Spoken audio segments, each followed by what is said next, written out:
বন্ধুরা আমরা এখন আছি সমতলের ক্ষুদ্র নৃতাত্ত্বিক জনগোষ্ঠী গ্যালারিতে, দেখতে পাচ্ছেন এটা একটা ফুলের ঘর। তো আমার সাথে আছে না, তো চলুন ভিতরে যাওয়া যাক। চলুন ভিতরে আপনাদেরকে দেখাবো। তো চলুন ভিতরে যাওয়া যাক।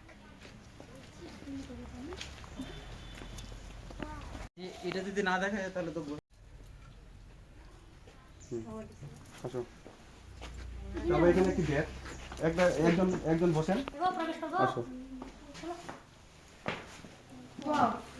ভিতরে এসে দেখতে পেলাম অনেক কিছু এখানে আছে, কিছু আগেরকার দিনের এগুলো সব জিনিসপত্র। কি কি লেখা আছে দেখো, লেখাগুলো দেখো না। কল এখানে জুমার কল আছে। এক কথায় এখানে আগের কিছু সব, হ্যাঁ সব যত আগের আদিম যুগে যত জিনিস আছে সব এখানে সবকিছু ওখানে আছে, যে এখানে চাননি কুলা যা যাবতীয় আছে আগে কলস যে ঝিনুক আছে।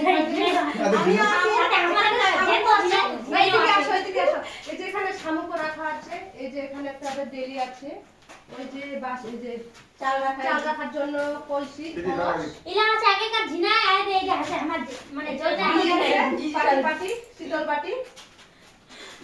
এই যে চাল কুমড়া না কি চাল কুমড়া, এখানে চাল কুমড়া আছে। চলো অনেক আরো অনেক কিছু আছে। ঝাড়ু আছে, ঝাড়ু রাখলে ভালো লাগবে। এখানে এসে ভিতরে প্রবেশ করে অনেক সুন্দর জিনিস। আপনারা অবশ্যই আসবেন। অবশ্যই আপনারা চলে আসবেন। তো ধন্যবাদ সবাইকে।